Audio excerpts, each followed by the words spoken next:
Hallo alle sammen. Jeg tænkte nu, at jeg har fået mig en metaldetektor, så vil jeg lave sådan en fin pakket ud video her. Og lige vise, hvad der er i min pakke. Der er papyrus, ting og sager. Og så er der lidt guf til farvand. Det kan vi godt lide. Jeg kan altid smide det på gulvet jo.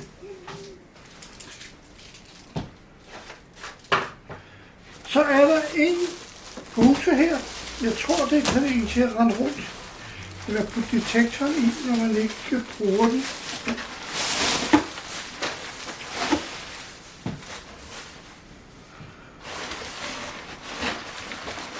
Den er jo meget fin her. Og der er flere lommer inde i med velcro-lukning. Og masser af god plads.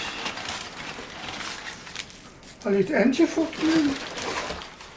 Den skal jeg jo godt have gavn af. Ja, så kommer vi til det der sjovere her.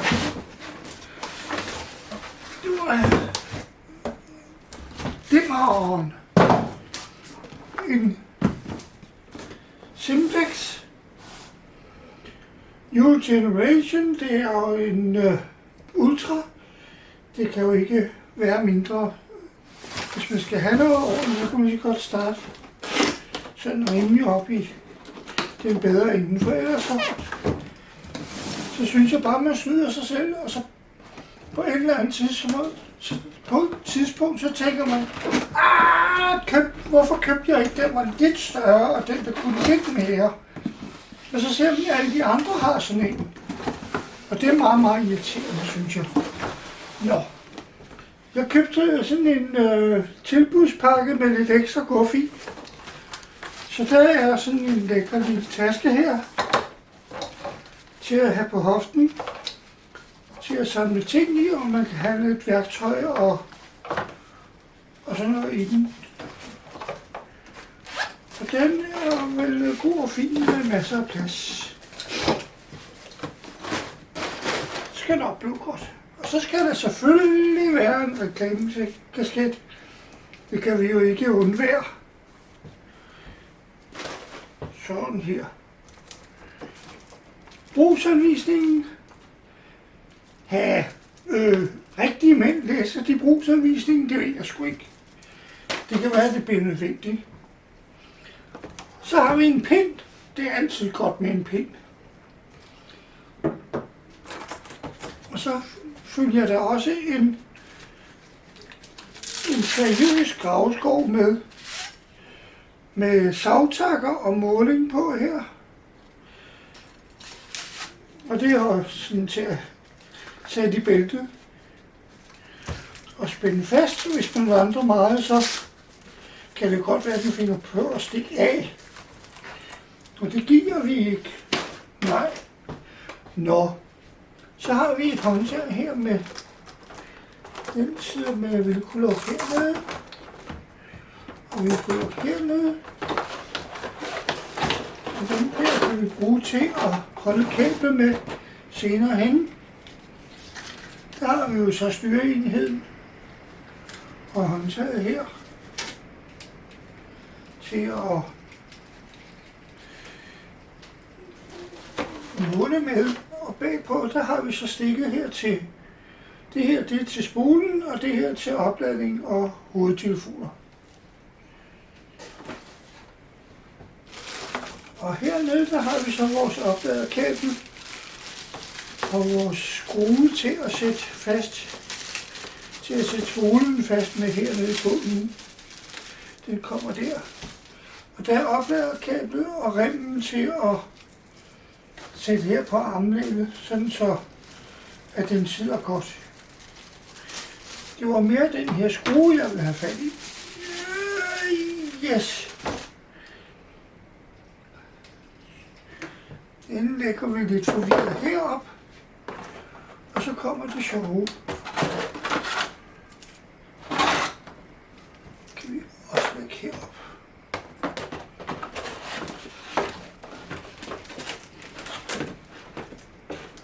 Jo. Den er lavet, så man skal lige snurre den igennem her.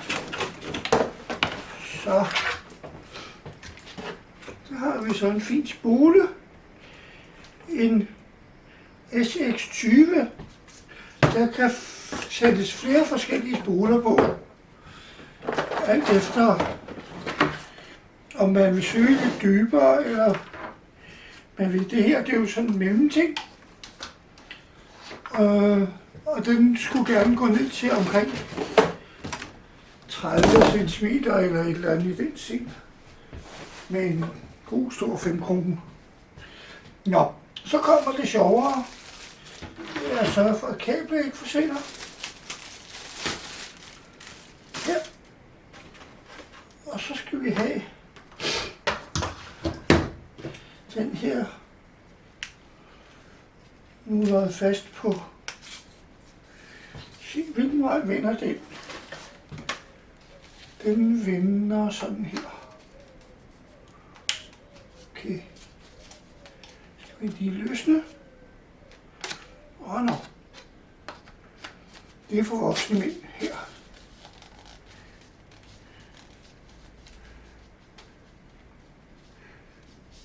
Sådan der, lige til stregen. Og her der kan man så forhåbentlig sætte noget mere udstyr på. Jeg har ikke helt undersøgt, hvad det er for noget, men det kan jo så komme senere. Så skal vi have den her fod på. Og det første vi gør, det er at tage og nu lade den her møtræk af. Og så har vi en firkantet skrue her, som passer i den her side. Så den skal vi have rigtig på plads. Og så har vi 2 gummipropper og en reserve. Det er godt med en reserve. 2 gummipropper, de ryger så ind her i hver sin side. Så skal vi have lusket den rigtigt på plads. Der står nok til den vej, så siger vi, at det skal være sådan her. Så. Og den sidder lidt i spænd, det er fint, fordi så holder den også.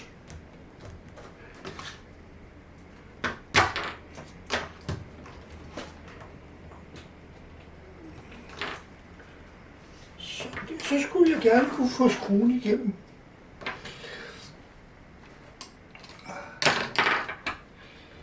Her.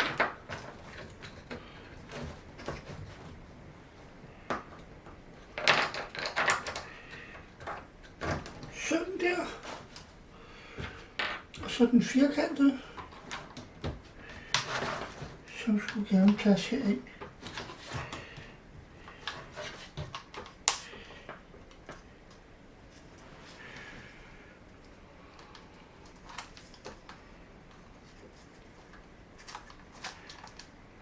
Jeg ved ikke, om der skal sidde på en speciel måde. Men nu er den i hvert fald inde i hakket. Og så strammer vi den der på.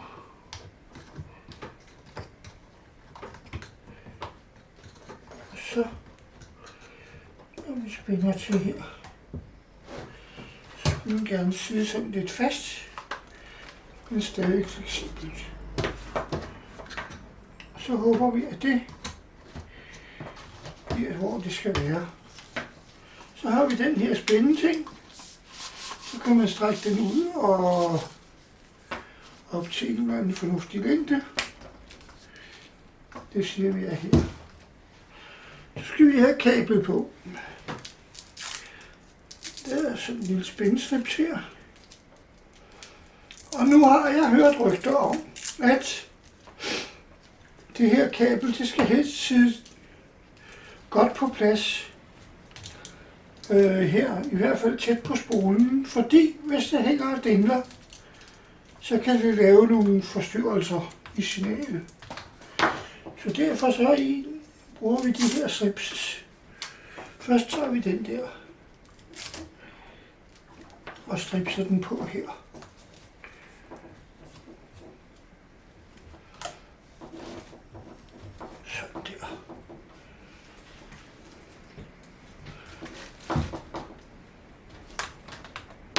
så skal den tage rundt om nogle gange. Og nu er der jo så det rent elektrisk, at når et stykke kabel er snuet sådan, så det er cirka 45 grader, så bliver der en balance imellem, hvad skal vi sige, kondensatoreffekten og spoleeffekten. Det vil sige, det kommer så til at udligne hinanden lidt. Det er fordi, jeg har rodet med noget andet elektronik. Så det har jeg hørt om i forbindelse med nogle andre kabler. Hvis vi siger, det her er godt nok til den første runde. Hvordan jeg tager den, der sidder et eller andet her, som skal vende sådan der.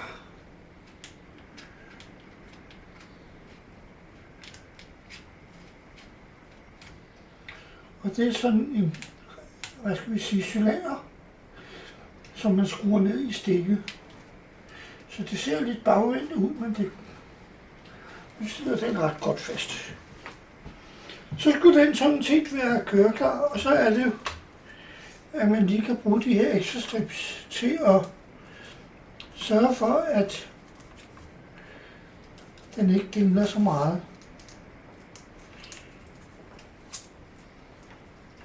Hvis jeg ellers skal finde ud af at bruge en strips.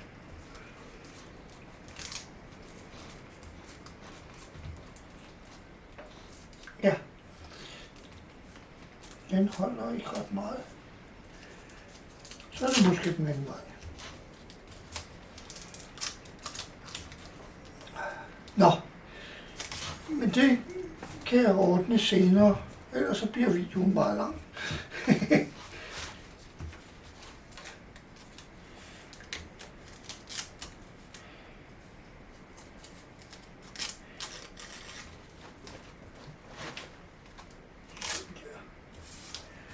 Så. Men det var så lige at få skravet den, samlet den sammen her. Og så har vi så den sidste sjove ting. Det er, at den her skal pyttes ind i gennem her.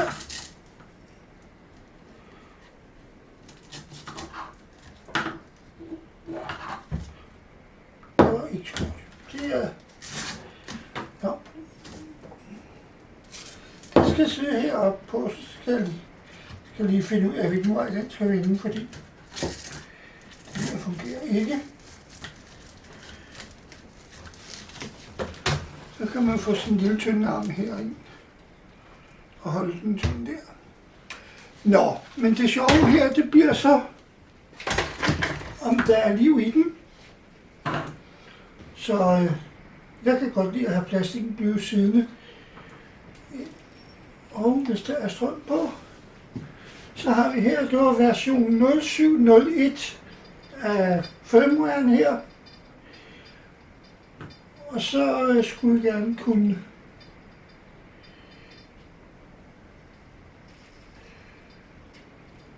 se.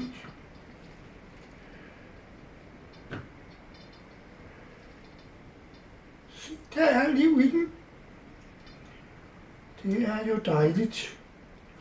Så skal jeg bare bruge en tid på at finde ud af, hvordan den fungerer. Nu vil jeg ikke ændre på noget, fordi det er bedre at gøre, når man har styr på det, tror jeg. Så det var sådan set bare lige det. Og så kan vi jo altid lige hive en mønt ind foran og se. Der er liv. Det skal nok blive godt. Ja, vi takker for i dag, og så håber jeg, at den her video kan gavne nogen. Hej.